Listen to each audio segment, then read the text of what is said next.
No more blame. Take responsibility like a Stoic. 1. The blame reflex. Why is our first reaction to pain often to find someone to blame? It's uncomfortable to ask, but it's honest. We've all done it. When something goes wrong, when life feels unfair, when we feel hurt, exposed, or out of control, what do we reach for? Blame. We cast it out like a net. My boss is impossible. My parents messed me up. The system is broken. Life is just against me. And for a moment, it feels like relief.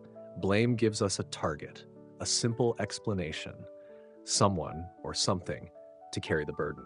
But the Stoics saw it differently. They believed this instinct, this blame reflex, is not strength, it's self-abandonment. Because every time you blame, you give your power away. You say, I feel this way because of them. I failed because of that. My peace depends on something I can't control.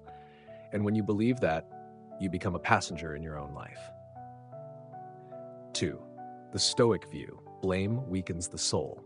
Epictetus said, when we are offended at any man's fault, turn to yourself and study your own failings. Then you will forget your anger. This isn't about guilt. It's about ownership. Because the Stoics understood something critical. You cannot control the world, but you can master your response to it. Let's say someone insults you. The reflex is, they disrespected me. They ruined my day.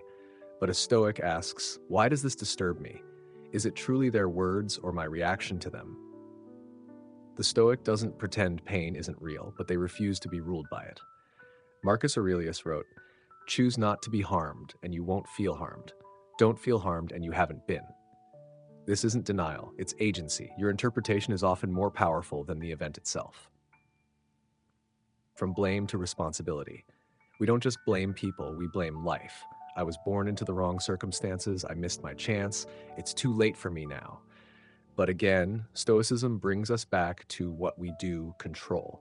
The thoughts we feed, the meaning we assign, the values we act on today. Blame keeps us circling the past. Responsibility brings us back to the present. And in the present is where freedom lives. Ask yourself, what part of this situation belongs to me? Not to shame yourself, but to find your strength. Maybe it's your expectation. Maybe it's the story you're telling yourself. Maybe it's how you've reacted rather than responded. There is almost always a sliver of power waiting to be claimed. Number 4, from victim to author. When you stop blaming, you don't become passive. You become powerful. You begin to build, to heal, to shape. You stop shouting at the storm and start building shelter within. That's the Stoic practice. Respond, don't react. Own your emotions, don't outsource them. Choose growth, not grievance. The Stoic doesn't deny pain. They simply refuse to give someone else credit for it. They ask, what's within my power here? What can I learn from this? Where is the next right step? And in asking, they become the author of their next move. Your practice. So the next time you're tempted to blame, pause. Catch that finger before it points outward. Turn it inward, not in judgment, but in wisdom. Ask, what can I control right now? How do I want to carry this? What response would honor who I want to be? Because blame delays growth, but responsibility begins it. That's the Stoic path. Not easy, not always comfortable, but honest, and ultimately freeing. 2. The Stoic shift from victim to owner. There's a moment in every hardship, a quiet pause often missed, when a single question arises. Why is this happening to me? Or how will I respond to this? That moment is a fork in the road. Choose the first and you step into victimhood. Choose the second and you become the owner of your life. The power of the shift. Epictetus, who knew slavery, poverty, and exile, put it clearly, it's not what happens to you, but how you react to it that matters. He didn't deny life's pain. He simply refused to let it dictate his identity. That's the Stoic shift. It's not about avoiding emotion. It's about directing your energy toward what is still in your control. Because suffering isn't only about events. Suffering grows in the gap between what we want to control and what we truly can. Victimhood versus ownership. Victimhood has a story. I'm helpless. I'm cursed. I'm broken. And it feels strangely comforting. It expects nothing. It justifies retreat. It asks for sympathy, not action. But Stoicism doesn't seek sympathy. It seeks sovereignty. The Stoic says, yes, this is hard, but no, I won't let it define me. It's a quiet strength, a subtle defiance, a radical commitment to inner freedom. Real-life examples of the shift. You lose your job. The victim says, I'm nothing without it. The Stoic says, this hurts and I will adapt. You're betrayed. The victim says, I'll never trust again. The Stoic says, this is painful and I'll learn not close. You make a mistake. The victim says, I failed. The Stoic says, now I see more clearly. Ownership doesn't deny the blow. It simply chooses not to become it. How to practice the Stoic shift. You don't need to be perfect. You just need to start asking better questions. What is still in my control? Even in crisis, there's always something. Your breath, your posture, your response, your next small step. Tiny acts of clarity create deep shifts in character. Marcus Aurelius said, the impediment to action advances action. What stands in the way becomes the way. In other words, don't wait for the obstacle to move. Use it. The daily practice of ownership. Life will test you, people will disappoint you, plans will collapse, but your mindset, that's yours to build. Ask yourself, what story am I telling myself? Am I reacting or responding? What part of this pain is mine to carry and mine to transform? The Stoic shift is a daily choice to meet pain not with blame, but with bravery. Final thought. Seneca wrote, a gem cannot be polished without friction, nor a man perfected without trials. Pain may visit, change may shake you, but if you pause, if you breathe, if you choose ownership over victimhood, you don't just survive, you evolve. And in that shift from reaction to responsibility, you become the kind of person who is not crushed by difficulty, but carved by it. That is the Stoic path. Not easy, but unshakably yours. Tough 3. Control and choice, the Stoic power zone. At the center of Stoic philosophy is a liberating truth, one so simple it's almost easy to miss. You have power over your mind, not outside events. Read that again. Let it land. You don't control other people. You don't control what life throws at you. You don't control the weather, the past, or the outcome of every effort. But you do control yourself, your thoughts, your responses, your choices, your values. And that's where your real power lives.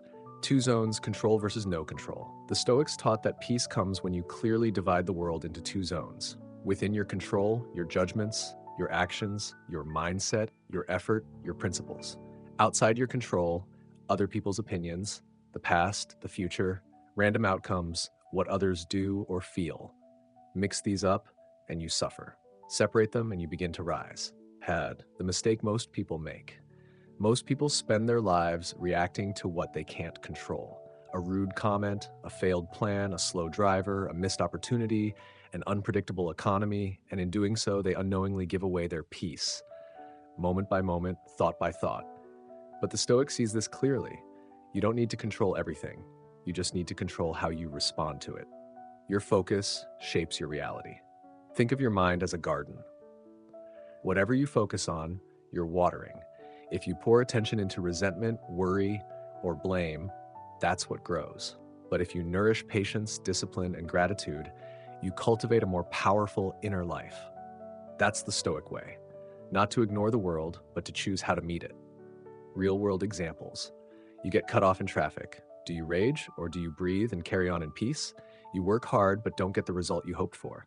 Do you collapse into frustration? Or reflect, what did I learn? How can I grow? The event is out of your hands, but your response, that's fully yours.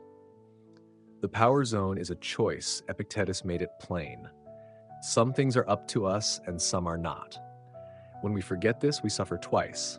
Once from what happens, again from our resistance to it. But when we remember this, we suffer less because we suffer wisely. The Stoic doesn't fight the wind, they adjust the sails. This is not passivity. This is power. This mindset doesn't make you passive. It makes you focused. You stop wasting energy wishing others would change and start directing energy into who you are becoming. You stop waiting for justice and start acting justly. You stop needing life to be easy and start being ready for when it's not. This is the Stoic shift, from outer chaos to inner clarity, from reaction to response, from control-seeking to self-mastery, a daily Stoic reflection. Each day, ask yourself, what can I control in this moment? The answer is always there. Your breath, your words, your posture, your decision to pause, your next step, tiny things maybe, but enough to shape the entire day, enough to shape you. Inner empire, inner peace. Marcus Aurelius ruled Rome, but his true kingdom was within. He faced betrayal, illness, war, and still he wrote, "If you are distressed by anything external, the pain is not due to the thing itself, but to your estimate of it. And this you have the power to revoke at any moment." Let that be your reminder. You may not choose the weather, but you choose your umbrella. You may not choose the outcome, but you choose your effort. You may not choose the noise, but you can choose stillness inside. Final reflection. So ask yourself, where is my attention going today? Am I wasting energy trying to control the uncontrollable? Or am I cultivating power where it truly lives? That's the Stoic power zone, not found in domination, but in self-direction. And once you start living there, you'll notice something radical. The world doesn't need to change for you to feel free. You just need to change how you meet it. Dutch 4. The hidden cost of blame. Blame is easy, almost automatic. We blame the traffic, we blame our parents, we blame our boss, our ex, the economy, sometimes even fate itself. And for a brief moment, it feels good, like we've pointed to the source of our pain, like we've found a name to stamp on our suffering. But that relief, it's an illusion. Because every time you blame, you give something away. Your power. Blame feels like control, but it isn't. Blame says, it's their fault. They made me feel this way. Until they change, I can't move forward. It looks like clarity, but really it's avoidance. When someone else is responsible, you don't have to look inward. You don't have to grow. You don't have to change. You just have to wait. Wait for an apology. Wait for justice. Wait for life to be fair again. But waiting is not healing. Waiting is not progress. And the Stoic doesn't wait. The Stoic acts. Seneca's warning. Seneca once wrote, "No man is more unhappy than he who never faces adversity, for he is not permitted to prove himself." That's the Stoic mindset. Adversity is not punishment. It's preparation. It's the proving ground of your values, your strength, your soul. But here's the truth. You cannot grow through adversity if you're too busy blaming others for it. Blame blocks growth. It traps you in the past. It delays maturity. Because while you're pointing fingers, you're not asking the most important question. What can I do with this now? The cost of blame. Let's be clear. Blame doesn't make you bad. It makes you stuck. When your mind is occupied by blame, you're not free to focus. You're not present. You're not powerful. You're spinning a story. And that story is about what happened, not what happens next. Blame is a loop. Ownership is a path. A lesson from Marcus Aurelius. Marcus Aurelius, emperor during plagues, betrayal, and war, could have blamed anyone. But instead he wrote to himself, "You always have the option of having no opinion." What does that mean? It means you can choose not to judge, not to jump to blame, not to let someone else's behavior dictate your peace. You can turn inward. You can choose clarity over control, presence over resentment. Blame versus ownership. Here's how they compare. Blame waits for others to act, lives in the past, protects the ego, creates helplessness. Ownership acts now, lives in the present, builds the soul, creates momentum.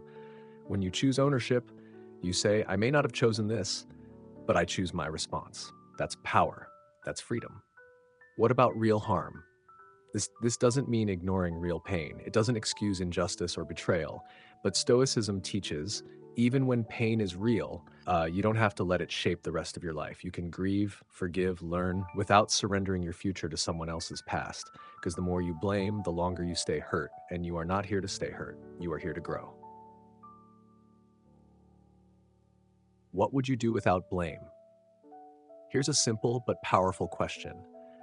What would I do right now if I stopped blaming? Would you speak more gently? Start something new? Let go? Lead? Sometimes like the only thing between you and peace is the story of blame you've been telling. And once you stop telling it, you realize it was never holding you. You were holding it. Epictetus reminds us, it is not events that disturb us, but our judgment about them.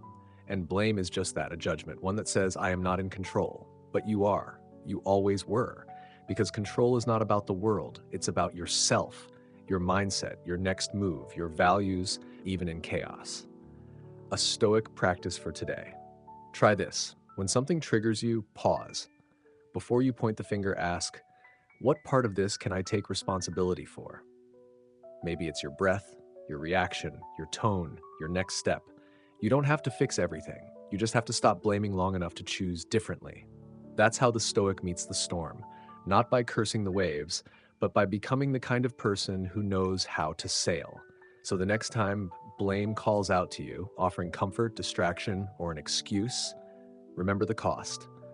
Blame trades your power for a story, ownership trades your pain for progress, and you're meant for more than just surviving the past. You're meant for building what comes next.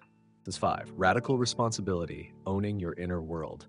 What if your emotions aren't just things that happen to you, but things you participate in? What if you stopped saying, I'm angry because of them, and started asking, why did I choose anger as my response? That shift, simple, honest, uncomfortable, is the beginning of radical responsibility. A Stoic revolution. You are responsible for you. The Stoics believed something both humbling and powerful. You are not just responsible for what you do, you are responsible for how you think, how you feel, and how you respond to everything life throws at you. Not because you're to blame for everything, but because you always have a say in what happens next. That's not guilt. That's power. Power. The insult example. Let's say someone insults you. Most people would react, they made me feel this way. I'm hurt because of what they said. They ruined my day. But the Stoic steps back and sees it differently. They spoke words.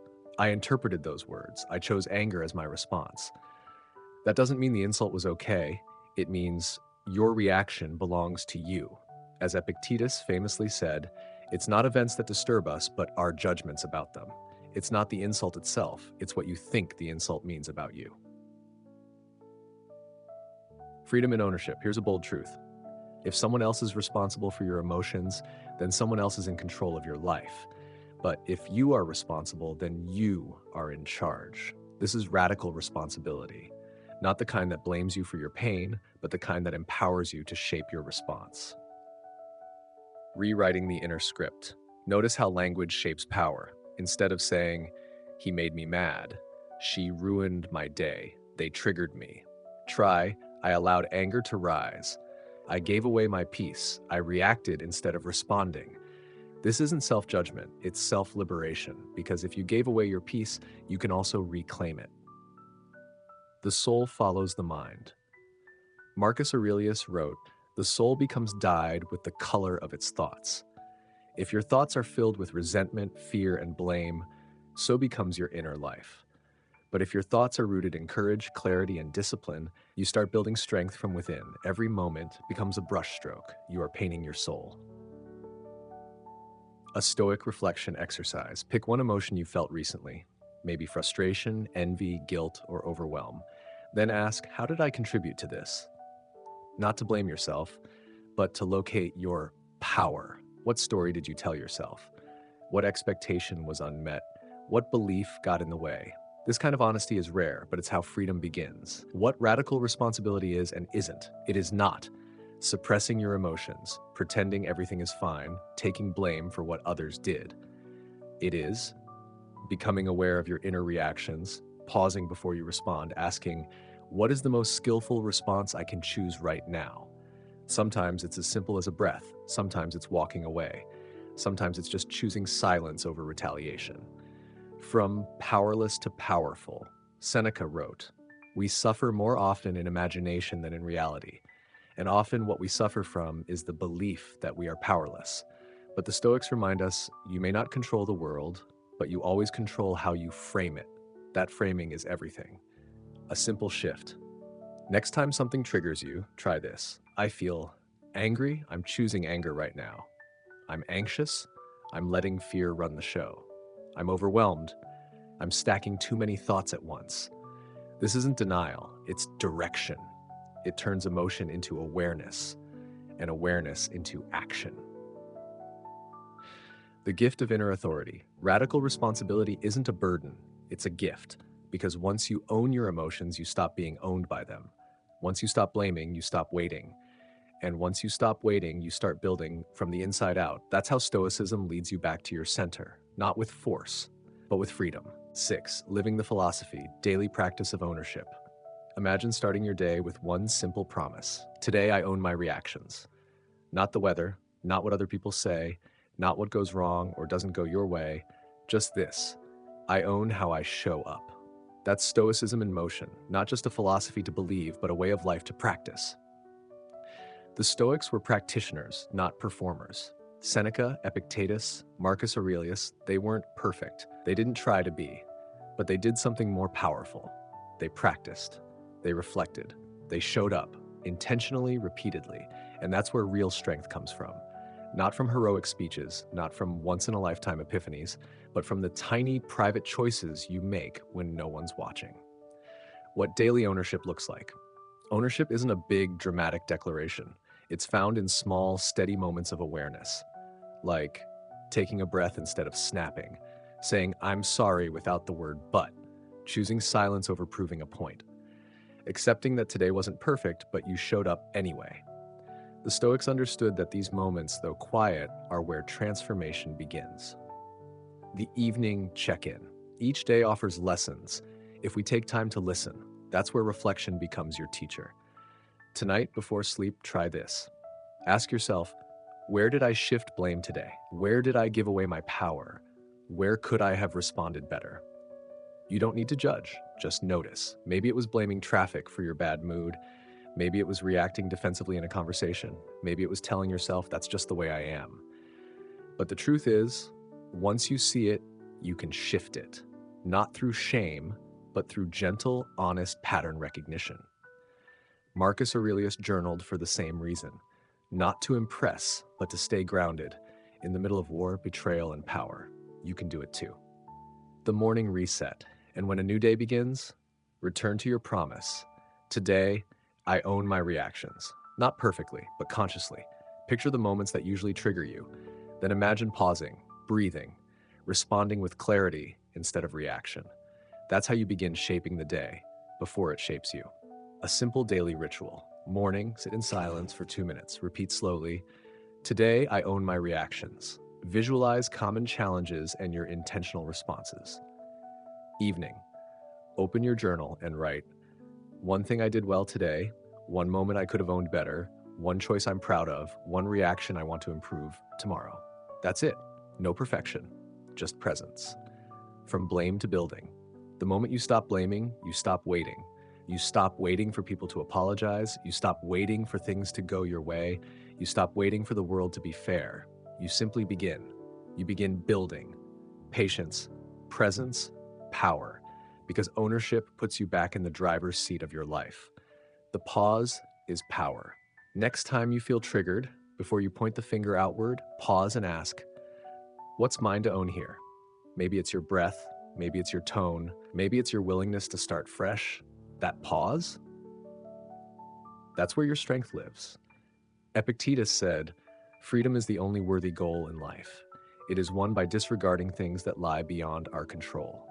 And the gateway to that freedom is taking full ownership of what is in your control. Living the philosophy. The Stoics weren't trying to escape life. They were trying to live it with intention. And ownership is how you do that. Not once. Not on good days only, but every day. Every time you stop reacting and start responding, you become the architect of your inner life. And when you stop blaming, you stop waiting. You start building. That's the quiet path to freedom, and the most powerful one of all. 7. Strength without excuses. What if strength isn't about having it all together, but about standing tall even when everything inside you wants to run?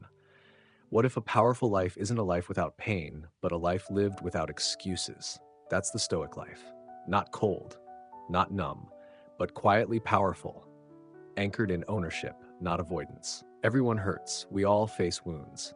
Rejection, failure, heartbreak, disappointment. And when they come, it's tempting, so tempting to say, this happened to me, so I can't. They did this to me, so I won't. It's not fair, so I give up. But the Stoic doesn't stay there. They feel the pain, then rise. They honor the wound, then move forward. And through it all, they say, I still choose to live by principle. Because blaming doesn't heal you. Excuses don't carry you. Only courage will.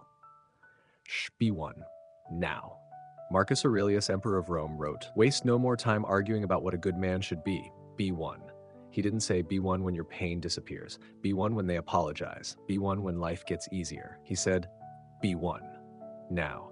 Even in the storm. Because strength isn't about the absence of fear, it's about the presence of values. It's standing in the middle of life's mess and still choosing wisdom over reaction, self-control over self-pity, clarity over comfort. Excuses are soft cages. They feel safe, but they shrink your soul. Every time you say, "That's just who I am. If only life were different. I can't help it," you trade your power for pity, your growth for comfort. But when you say, "I'm hurting, but I still choose integrity. This is hard, but I'm still showing up. It happened, but it won't define me," you build something deeper than confidence. You build character. Adversity is the arena. Seneca wrote, "No man is more unhappy than he who never faces adversity, for he is not permitted to prove himself." Hardship is not your enemy. It's your invitation to grow, to act, to prove yourself to yourself. The Stoic doesn't ask, "Why me?" They ask, "Now what?" That's the shift, from victim to builder, from reaction to response, from excuse to ownership. Reflect with honesty. Ask yourself, what excuses kept me small? What story do I keep telling to stay comfortable? What would my life look like if I stopped blaming and started owning? Would I take the leap, speak the truth, let go of that bitterness? Would I become who I'm meant to be? The Stoics' quiet strength. The Stoics didn't have easy lives. They endured plagues, exile, betrayal, loss, war, but they never used that as a reason to give up. They used it as fuel to become stronger, wiser, and more focused. Not because they didn't feel, but because they refused to hide. Strength isn't loud. It's subtle. It's still. It's personal. It looks like feeling pain but not becoming it. Feeling fear but still moving forward. Feeling disappointment without becoming bitter.